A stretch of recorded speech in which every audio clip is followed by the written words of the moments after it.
오늘은 저에게 굉장히 특별하고 의미가 있는 주일입니다. 왜냐하면 제가 미국에서 연구 앙식년을 마치고 다시 일본에 돌아와서 여러분과 함께 우리 올 네이션스 교회 성도들과 함께 다시 예배를 시작하고 설교를 시작한 게 5월 첫째 주일부터였는데 오늘이 5월 첫째 주일이 됐어요. 그래서 오늘이 딱 만 1년 되는 날입니다.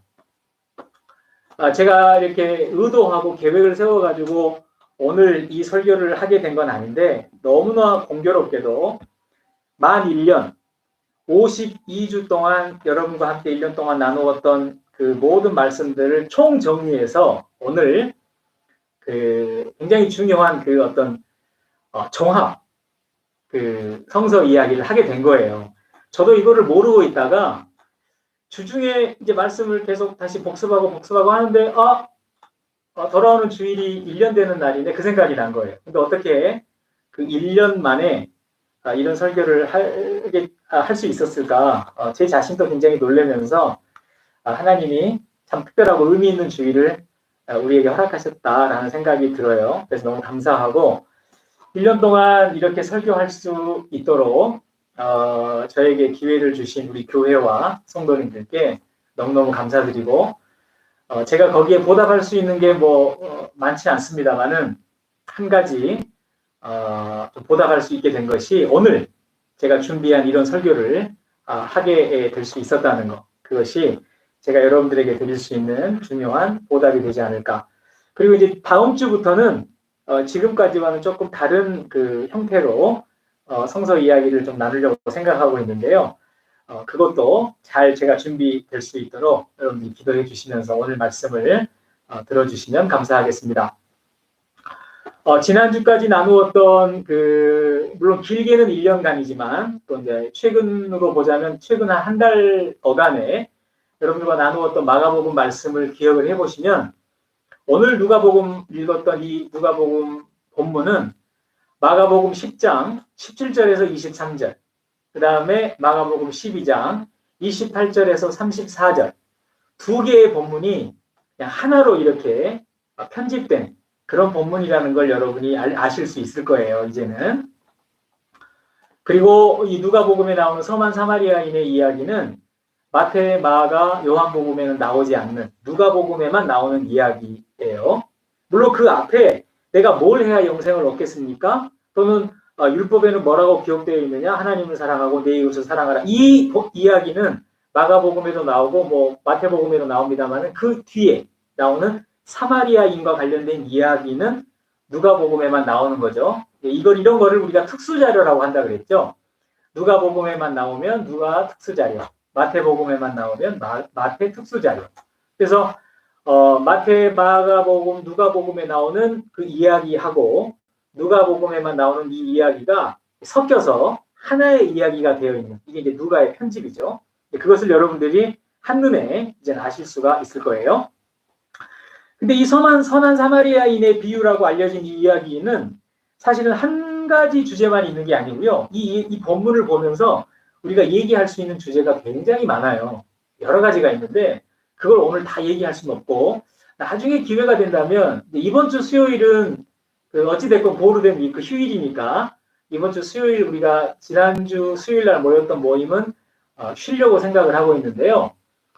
다음 주 수요일 날 우리가 또 수요일 날 주중 모임 할 때 제가 이 본문을 가지고 오늘 예배 때는 다 나누지 못했던 몇 가지 이야기들을 편안하게, 그 설교가 아니니까 편안하게 제가 수요일 날 또 여러분과 함께 나누려고 생각을 하고 있는데 어쨌든 여러 개의 주제가 있는데 오늘은 이제 가장 대표적인 그 주제를 가지고 지난주에 우리 손흥민 집사님이 굉장히 중요한 이미 결론적인 말씀을 해주셨기 때문에 그것도 생각을 하고 그리고 오늘 제가 여러분들에게 1년간의 설교의 총정리를 통해서 기독교는 무엇인지, 기독교는 무엇을 말하는 종교인지, 그리고 예수님의 삶과 사역과 말씀 속에는 무엇이 가장 중요한 포인트였는지 이것을 여러분들에게 설명을 드리려고 하는데요. 오늘 본문에 보면은 예루살렘에서 여리고를 가던 어떤 사람이 강도를 만났다는 거예요. 그래서 있는 것도 다 뺏기고 너무 심하게 얻어맞아가지고 거의 죽은 사람처럼 돼가지고 길가에 버려졌다 이거죠. 그런데 마침 거기에 세 종류의 사람이 지나갔다는 거예요. 하나는 제사장, 하나는 레위인, 그 세 번째는 사마리아 사람이었다. 근데 여러분 아시는 것처럼 제사장과 레위인은 이 사람을 보고 이렇게 도와주기는커녕 멀리 이게 피해가지고 지나갔다 이렇게 얘기를 하죠. 근데 이거는 말이죠. 나중에 여러분이 한번 이제 기회 되실 때 읽어보시면 좋은데 레위기 21장 1절에서 24절, 그 다음에 민수기 19장 11절에서 13절, 그 다음에 16절에 나와 있는 그 들에서 죽은, 들에서 목숨을 잃어버린 또는 그 살해를 당한 시체와 관련된 규정이 나와 있는 율법들이에요. 제사장에게 해당되는 것, 그 다음에 일반 그 이스라엘 사람들에게 해당되는 그 시체 관련 규정인데, 지금 제사장과 레위인은 이 율법대로 행동한 거예요. 이 사람들이 인간적으로 굉장히 못된 사람들이고, 이 사람들이 뭐 인간적으로 아주 양심이 없는 사람들이고, 그거는 포인트가 아닌 거예요. 제사장과 레위인이 이렇게 한 데는 이 사람들이 나쁜 사람이어서 그런 게 아니라 레위기와 민수기에 나와 있는 율법 그대로를 지키기 위해서 그렇게 한 거란 말이에요. 물론 이 사람, 그 강도 만난 사람이 죽은 게 아니고 이제 거의 죽은 것처럼 되어 있었으니까, 살아 있었으니까 도와줬어야 되는 거 아닙니까? 라고 우리가 약간 이렇게 억지스럽게 얘기할 수도 있지만, 이 사람들이 입장에서 보면은 성서에 뭐라 그랬어요? 거의 죽은 것과 같았다 그랬잖아요. 그러니까 이 사람들이 볼 때는 지금 죽은 거라고 본 거예요. 그러니까 시체를 만지면 안 되거든요. 그래서 이런 식으로 객사한 사람의 시체를 만지면 안 돼. 더군다나 제사장과 레위인은 더더욱 그러면 안 돼. 그러니까 이 사람들은 뭐 인간적인 뭐 이런 걸 떠나서, 호불호를 떠나서, 뭐 선악을 떠나서 그냥 율법대로 한 거예요. 그러니까 이걸 비난할 수 있는 게 아니죠. 어떤 면에서는. 그런데 사마리아 사람은 이제 여차여차 했단 말이죠. 그래서 우리가 이제 사마리아 사람은 굉장히 뭐 좋은 사람이었고 여러 가지 얘기를 하는데, 여러분 잘 아시는 것처럼 구약 시대 때는 사마리아 사람, 유대 사람 구분이 없었어요. 그런데 북이스라엘과 남유다가 멸망하고 남유다에 있던 사람들이 바벨론에 끌려갔다가 페르시아가 들어서면서 다시 돌아왔잖아요. 그러면서 성전을 다시 짓고 새로운 공동체를 이루게 되면서부터 이른바 유대인과 사마리아 사람의 구분이 생겨나기 시작해요. 그리고 그 구분이 예수님 시대까지 오는 동안에 몇 가지 역사적인 사건을 통해 가지고 완전히 철천지 원수가 돼요. 어느 정도 이제 철천지 원수 관계가 되냐 하면은, 유대인들 입장에서는 사마리아 사람들이 이방인은 고사하고 개보다도 더 더러운 인간들이다, 부정한 인간들이다라고 생각할 정도로, 그 정도로 철천지 원수가 돼요.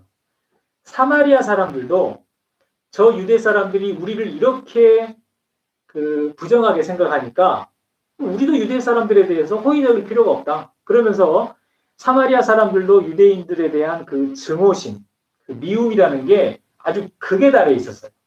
그래서 예수님 당시 때 유대인들과 사마리아 사람들은 만나지도 않고 말도 안 하고, 뭐 물론 밥도 먹지 않고, 심지어 여러분이 이제 요한복음 같은 걸 보시면 알겠지만 유대인들은 사마리아 사람들이 사는 동네에 들어가지도 않고 먼 길을 돌아서 이렇게 북쪽에 갈릴리를 갔다가 남쪽에 예루살렘으로 내려올 정도로, 아무튼 뭐 철천지 원수 관계라는 거죠. 그런데 중요한 거는 하나님에 대한 신앙을 유대인만 가지고 있었냐? 아니라는 거예요. 구약 시대 때부터 내려왔던 하나님에 대한 신앙을 사마리아 사람들도 그대로 가지고 있었어요. 우리는 하나님에 대한 신앙이 유대교만 있었던 것 같고 유대인들만 있었던 것 같은데 전혀 그렇지 않아요. 사실은 사마리아 사람들도 유대인들 못지 않는 하나님에 대한 순수한 신앙을 이 사람들도 가지고 있었어요. 그래서 뭐 사마리아 사람들이 예루살렘 성전에 이제 올 수가 없게 되니까 그리심이라고 하는 산에다가 성전을 따로 지어서 거기서 똑같이 하나님께 제사 드리면서 자신들의 신앙을 사마리아 사람들은 지금도 지키고 있어요. 그러니까 수가 많이 줄어들었습니다만은 지금도 사마리아 사람들은 남아있고 구약시대 때와 같은 그런 하나님에 대한 철저한 신앙을 지키고 있고, 그 사마리아 사람들이 가지고 있는 성경을 사마리아 5경 또는 사마리아 6경이라 그래요. 이 사마리아 5경과 사마리아 6경은 지금 유대교에서 보고 있는 히브리어로 된 성경하고 약간 그러니까 거의 같긴 한데, 이제 각각 신앙 전통을 이렇게 가져왔기 때문에 그들이 이제 가지고 있는 이른바 그 버전에 약간 차이가 있어요. 근데 아무튼 그 큰 맥락은 다르지 않죠. 사마리아 오경이라는 건 창세기, 출애굽기, 레위기, 민수기, 신명기 이 5권을 중심으로 사마리아 사람들은 그들의 신앙을 지키고 있다. 사마리아 육경이라고 하면 이제 거기다가 창세기, 출애굽기, 레위기, 민수기, 신명기, 뭐 여호수아까지 넣어서 사마리아 육경이라고도 하고 사마리아 오경이라고도 하는데 어쨌든 제가 하고 싶은 말의 포인트는 뭐냐면은 지금 이 이야기에 나오는 사마리아 사람도 레위기나 민수기에 나오는 그 시체 관련 율법을 몰랐다든가 그거를 안 지키고 있었다든가 그게 아니라는 거예요.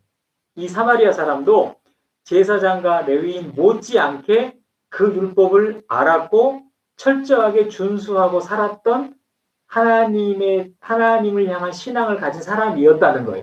그걸 우리가 놓치기 쉬운데 그렇지 않아요.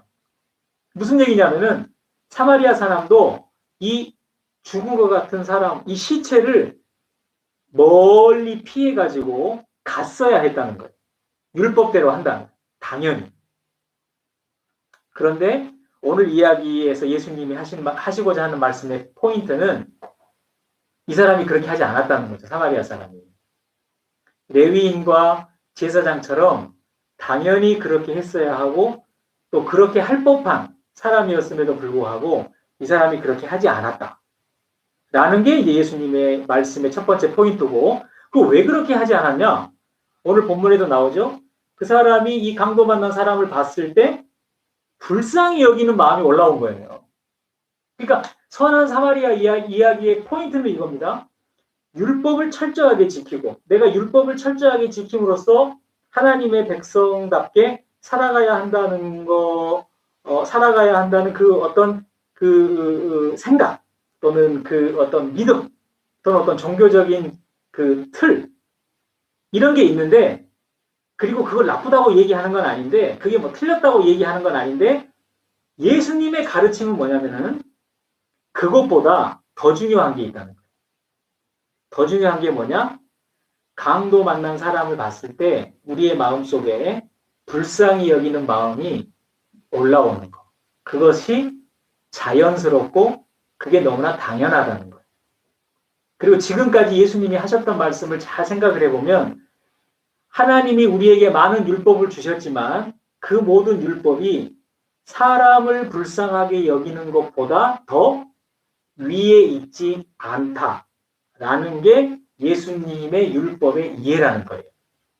그러니까 여러분 안식일이 사람이 안식일을 위해서 있는 게 아니라 안식일이 사람을 위해서 있다라든가 그죠? 내가 율법은 어려서부터 뭐 13살부터 최소한 13살부터 내가 잘 지켰습니다. 그러니까 너 너무 훌륭하다. 근데 한 가지는 네가 좀 부족한 게 있다. 그 재산을 다 팔아가지고 가난한 사람들을 다 나눠준 다음에 너는 지금 뭐 그런 거에 대한 관심이 없고 영원한 생명에 대한 관심이 있었으니까 그거 다 가난한 사람들에게 나눠주고 나를 따르라.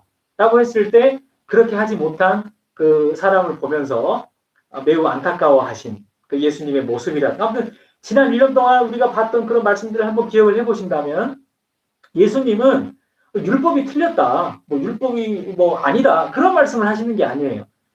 다 맞는데 하나님이 우리에게 주신 모든 율법의 근본 정신이 뭐냐? 그것은 강도 만난 사람 같은 사람을 볼 때 우리 안에서 불쌍히 여기는 마음이 더 풍성하게 올라오도록 하기 위한 것이 율법의 근본 정신이다. 라고 하는 거죠.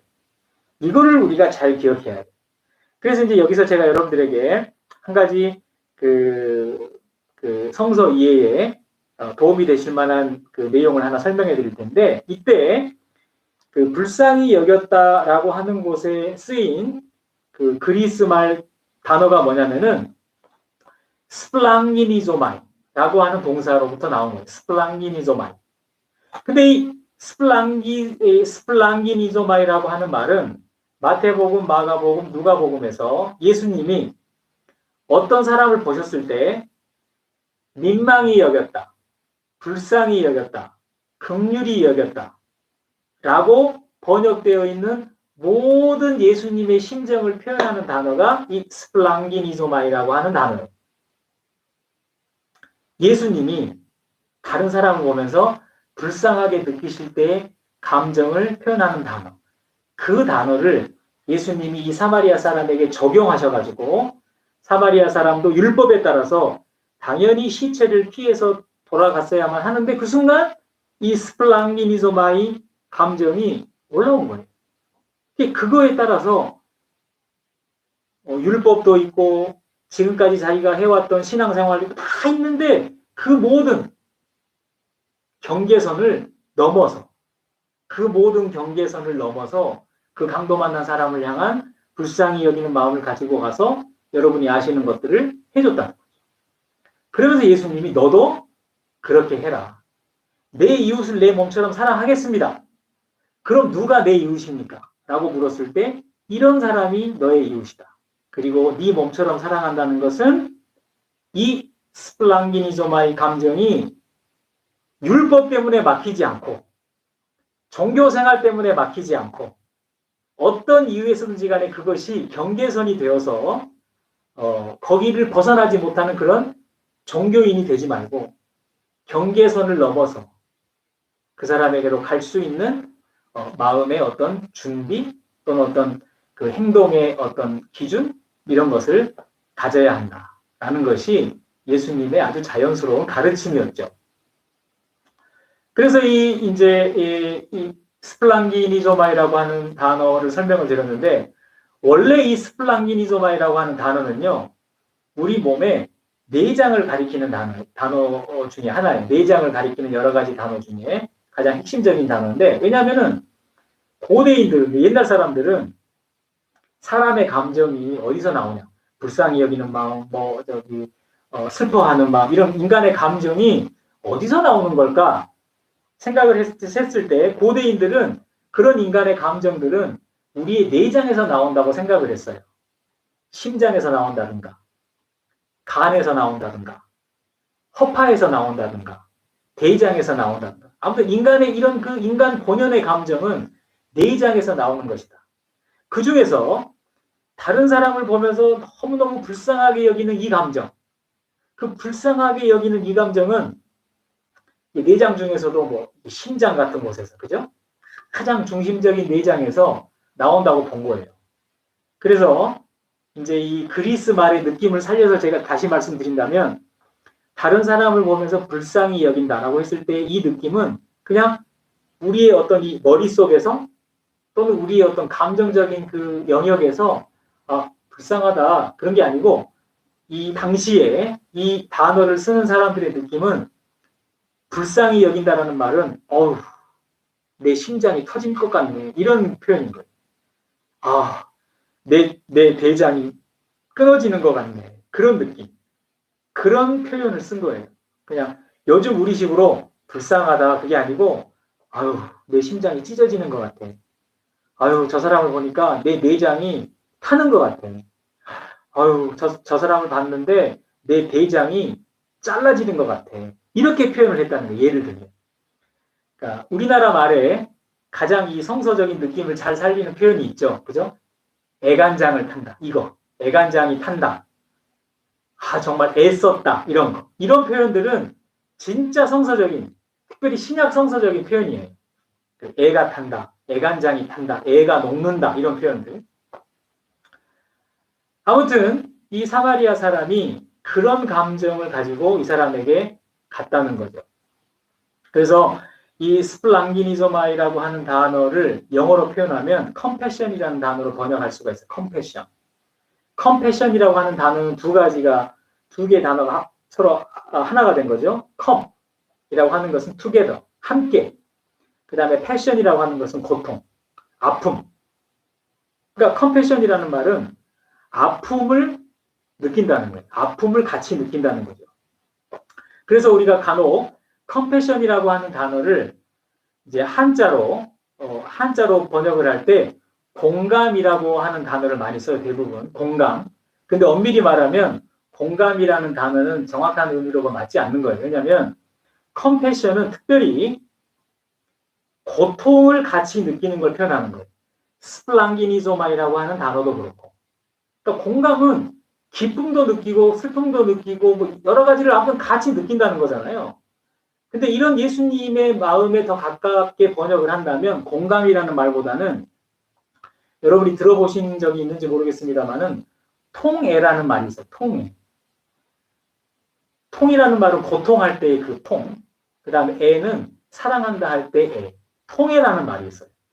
그러니까 어떻게 하면 예수님의 심정을 조금 더 가깝게 표현할 수 있을까라고 고민을 하다가 나온 단어가 통애라고 하는 단어예요.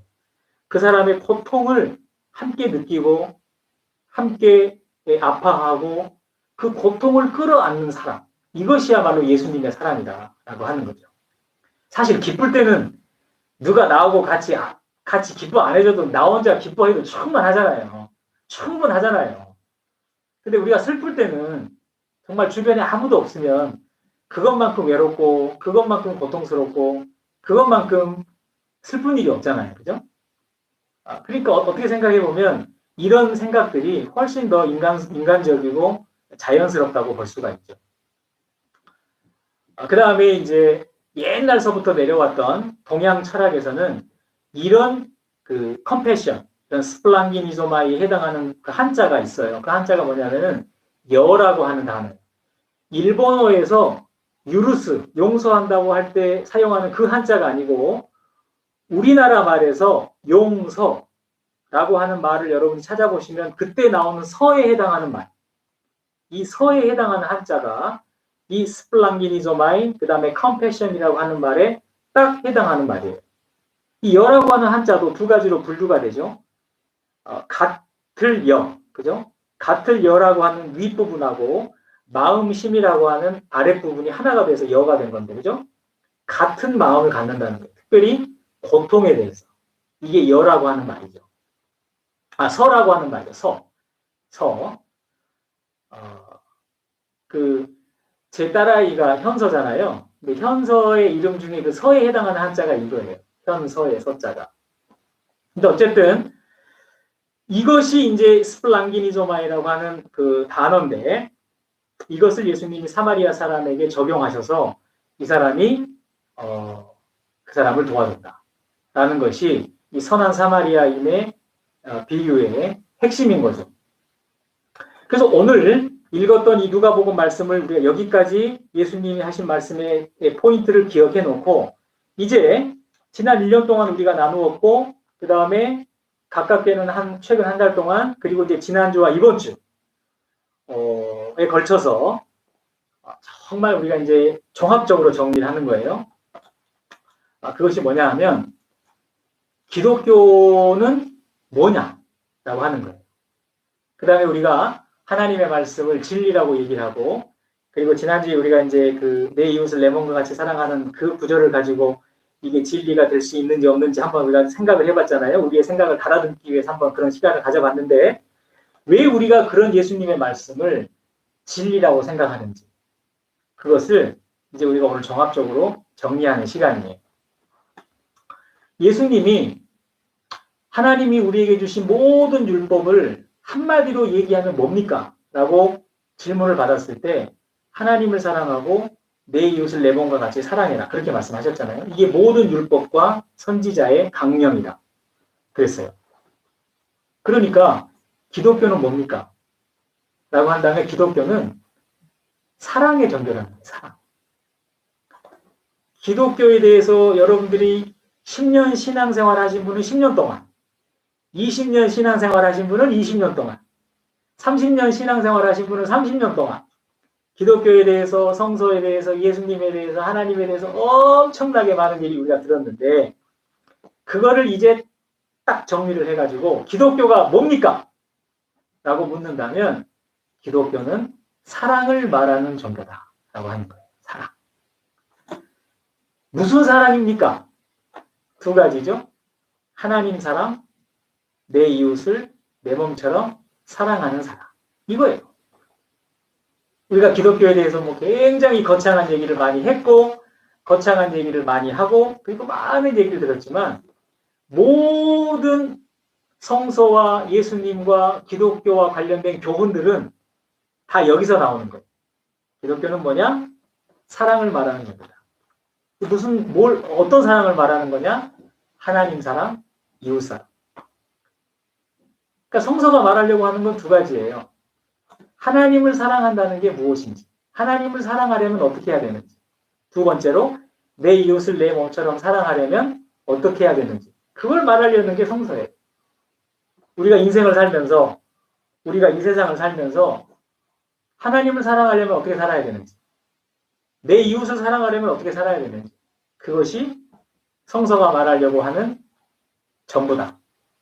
더 중요한 것은 예수님의 사역과 예수님의 가르침과 예수님의 인생을 통해서 우리에게 가르쳐 주시려고 했던 것도 이거예요. 그런데 정말 오늘 제가 여러분들에게 꼭 기억해 주시기를 원하면서 말씀드리고 싶은 건 뭐냐면은 그 예수님의 모든 가르침과 삶과 사역을 정리해서 생각을 해볼 때 예수님이 저와 여러분에게 가르쳐 주시려고 하는 건 뭐냐면은 우리의 이웃이 누가 되어야 하느냐는 거예요. 누가 우리의 이웃이고 또 누가 우리의 이웃이어야 하는지 그것을 가르쳐 주시는 것이 예수님의 사역과 예수님의 가르침과 예수님의 인생이었다는 거예요. 이게 왜 중요하냐면요. 내 이웃을 내 몸처럼 사랑하라. 이게 예수님의 가르침이고 진리입니다. 라고만 끝내면 사람들은 그 이웃을 어떻게 생각해요?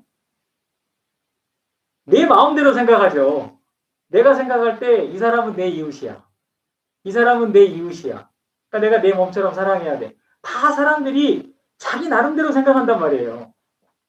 근데 우리가 예수님의 말씀을 이렇게 들여다봐야 될 이유는 뭐냐면은 사람들이 자기 형편에 맞게 자기 마음대로 이웃을 생각하라는 게 아니고 예수님이 진짜 우리가 하나님을 알고 믿는다면 우리가 이웃이라고 생각해야 되는 사람들이 누구인지를 예수님은 가르치는데 포커스가 있었다는 거예요. 그 말씀과 사역의 포커스가. 오늘 선한 사마리아인의 비유가 그래서 중요하다는 거예요. 레위인, 제사장, 율법을 지켰어요. 율법대로 한 거예요. 나쁘다고 얘기할 수 없어요. 틀렸다고 얘기할 수 없어요. 사마리아 사람도 그랬어야 돼요. 그런데 예수님은 그렇게 가르치지 않았죠. 그것은 율법을 잘못 이해한 것이다. 그것은 율법의 정신을 오해한 것이다. 이게 이제 예수님의 포인트잖아요. 그리고 그런 포인트가 마태, 마가, 누가, 요한복음에 쫙 깔려 있다는 거예요. 그래서 어떤 사람은 저 사람은 부정하니까 안 만나려고 그러고 저 사람은 죄를 지었으니까 안 만나려고 그러고 많은 사람들이 내 이웃과 내 이웃이 될 수 없는 사람들을 계속해서 이렇게 선을 긋고 살아갔잖아요. 그것이 이 당시의 문화고 지금 우리에게도 그런 게 있단 말이에요. 그러니까 내 이웃을 내 몸처럼 사랑하라라는 말씀만 딱 해놓고 보면 사람들은 다 내가 사랑할 수 있는 이웃만 사랑하지 정말 예수님이 얘기하려고 했던 그 이웃은 생각하지 않는다는 거예요. 그러니까 이게 지난 1년 동안의 설교, 지난 1년 동안의 성서 이야기, 그리고 예수님의 모든 가르침, 예수님의 모든 사역을 이해하는 가장 중요한 핵심적인 포인트는 자, 그러면 예수님은 저와 여러분에게 누가 우리의 이웃이 되어야 하는지를 가르치셨는데 그 사람들이 누구냐? 예수님 당시로 보면은 네 가지 범주에 있는 사람들이 네 가지 범주. 첫 번째, 이방인. 여러분, 로마의 백부장과 예수님이 만나서 얘기하고 그 가족을 고쳐주시고 그 다음에 수로보니게 여인, 그죠?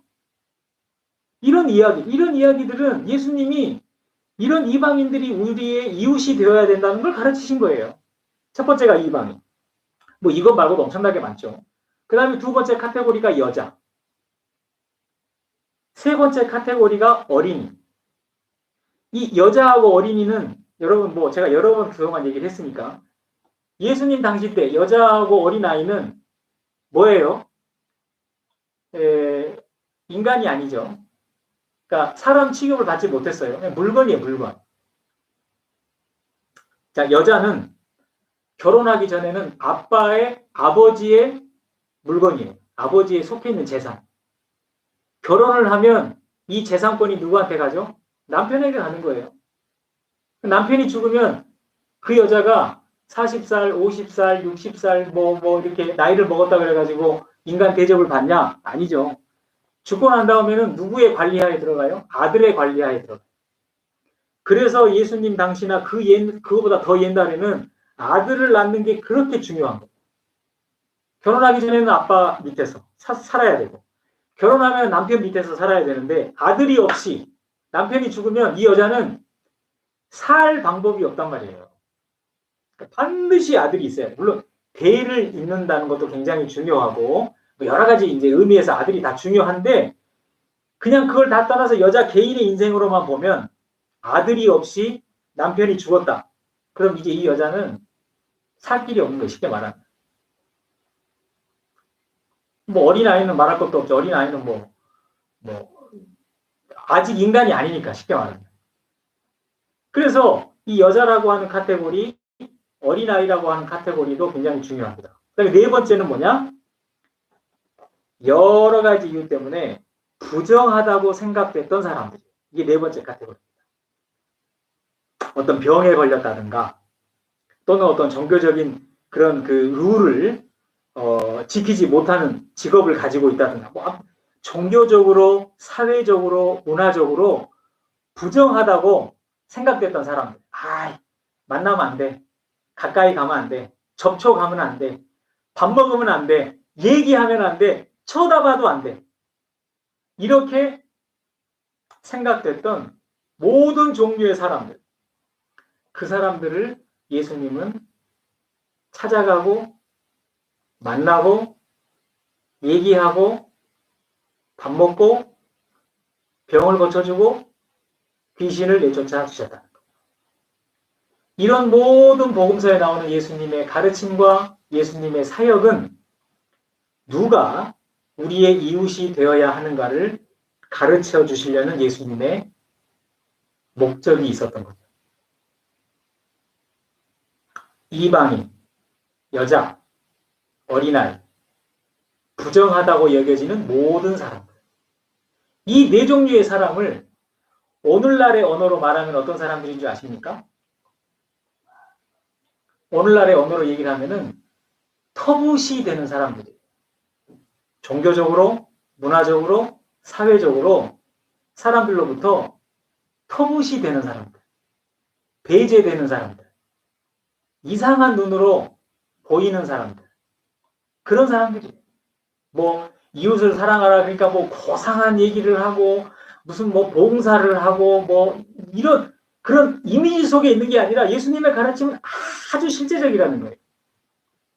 지금 우리가 살고 있는 2020년, 뭐 다른 사람들은 말할 거 없고 기독교 신앙을 가지고 있는 그리스도인들에게 이런 터부시되는 사람들이 없나요? 있죠. 곰곰이 생각을 해보면 우리는 모든 인류를 사랑할 수 있는 예수님의 진리의 말씀을 알고 있고 그 말씀을 따르고 있는 것 같지만 곰곰이 우리 자신을 생각해보면 기독교인들에게 굉장히 많은 터부가 있어요. 경계선이 있어요.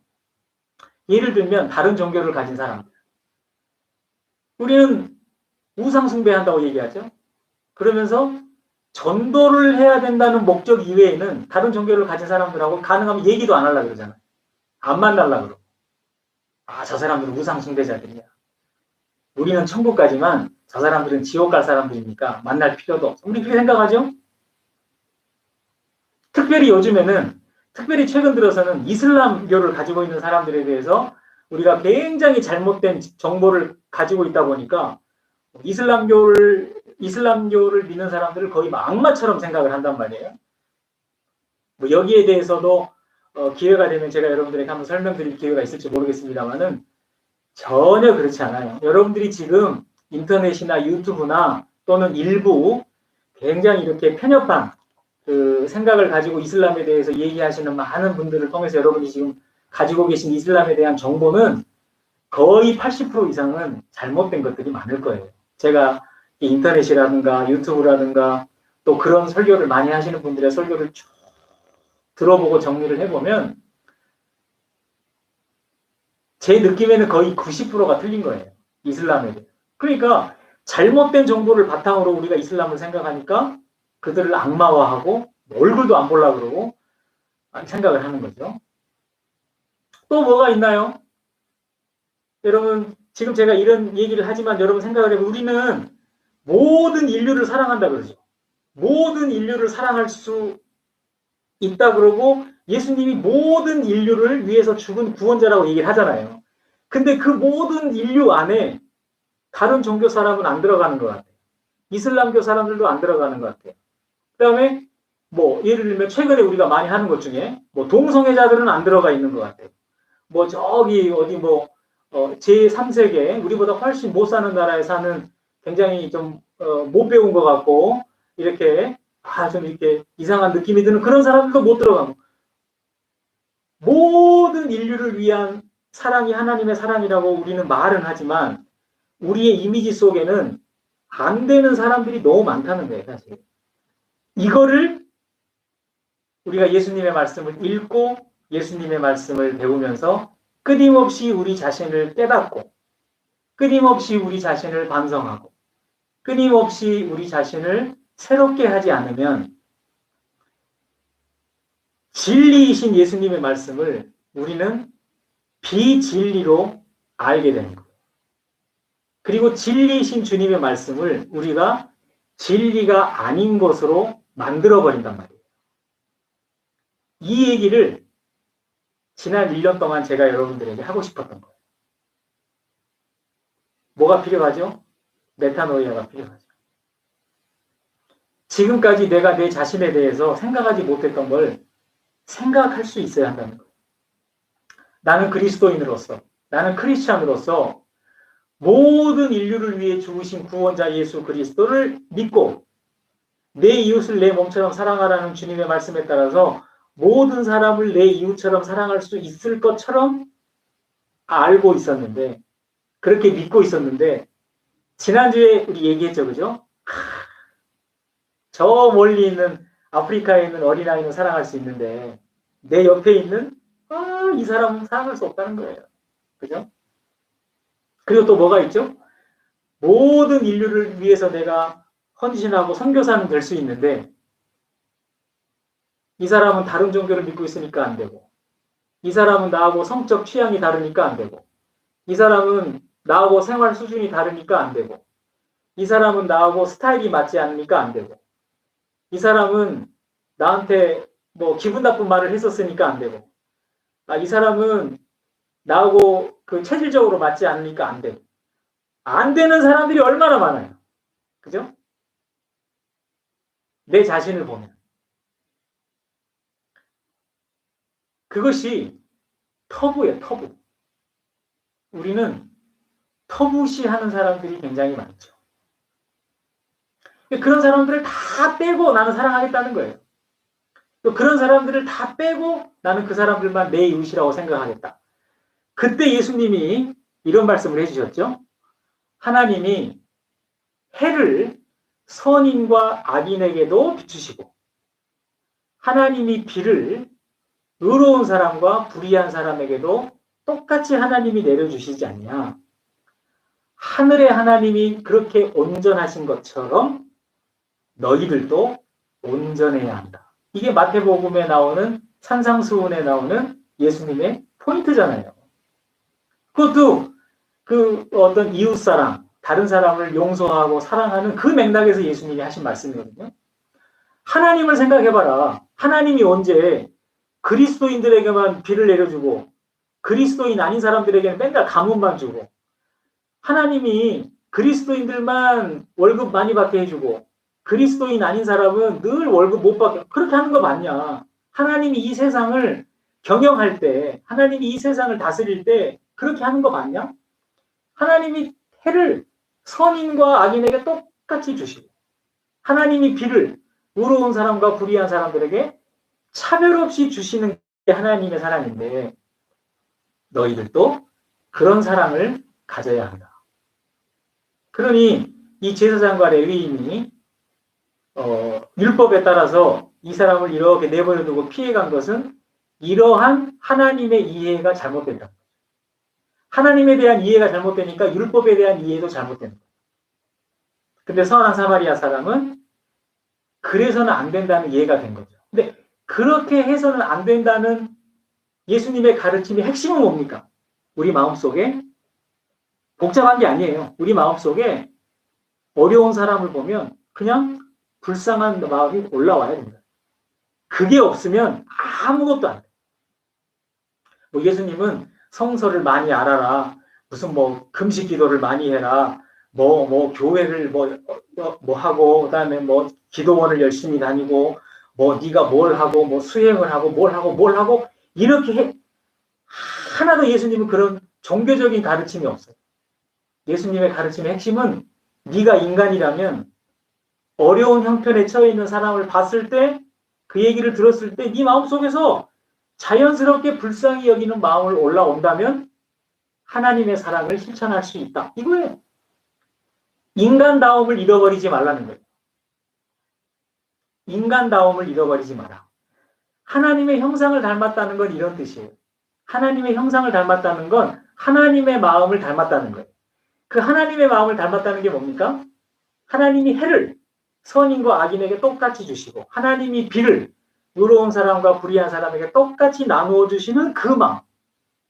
그 한없이 관대하고 한없이 불쌍히 여기는 그 마음.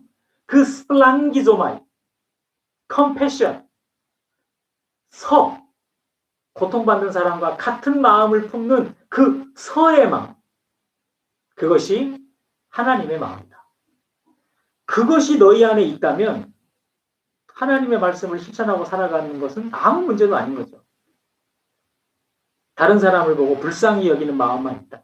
그러면 하나님을 믿고 예수님을 믿는 거 다 오케이. 성서의 가르침을 실천하는 거 다 오케이. 기독교의 가장 중요한 핵심을 여러분들은 가지고 계신 거예요. 어려운 형편에 있는 사람을 보고 불쌍히 여기는 마음이라는 거. 근데 이제 제가 여러 번 얘기했지만 우리는 얼마나 캐치해요. 캐치, 그죠? 우리는 너무 한국말에 우리는 너무 깍쟁이에요. 그죠? 우리는 너무 깍쟁이야. 우리는 이 세상에서 살면서 이 세상에서 너무 많이 이렇게 쉽게 말하면 물이 든 거예요. 우리의 마음. 우리의 마음이 물이 들어서 우리 너무 깍쟁이 같고 우리 너무 캐치고 우리는 너무 계산이 빠르고 우리는 너무 알짤 없어요.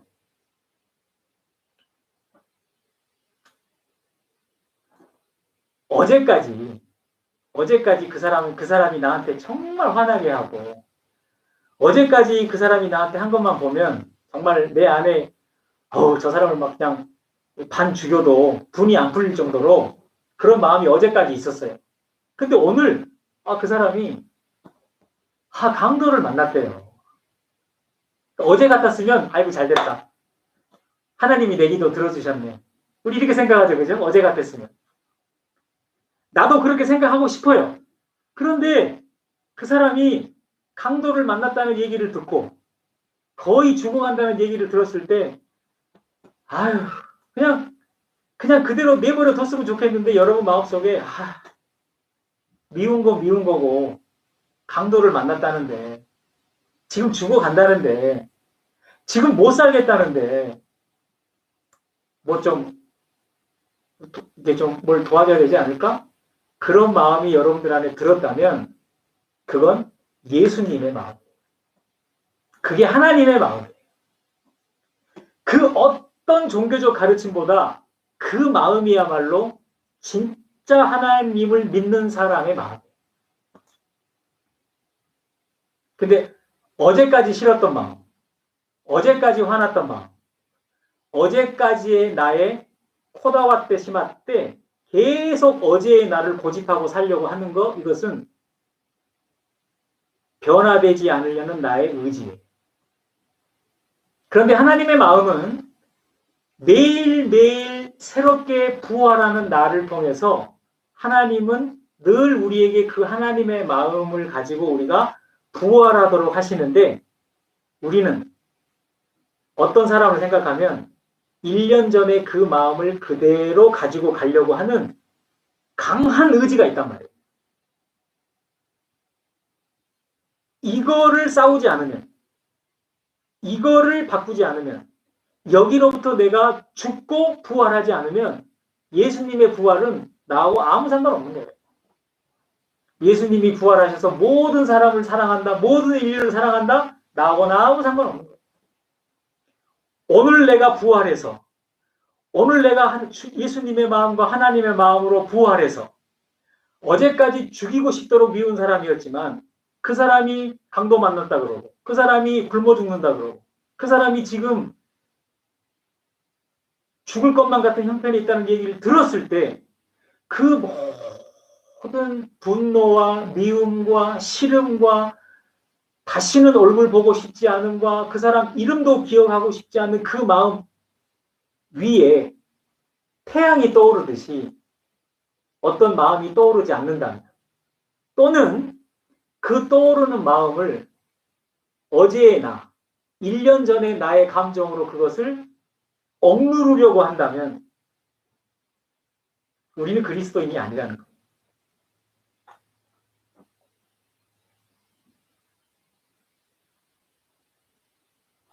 이것이 예수님이 저와 여러분에게 해주신 가르침의 가장 중심에 있는 것입니다. 그러면 이제 여러분 예수님의 말씀들이 막 이해가 되죠? 나더러 주여 주여 하는 자마다 다 천국에 들어갈 것이 아니요 하늘에 계신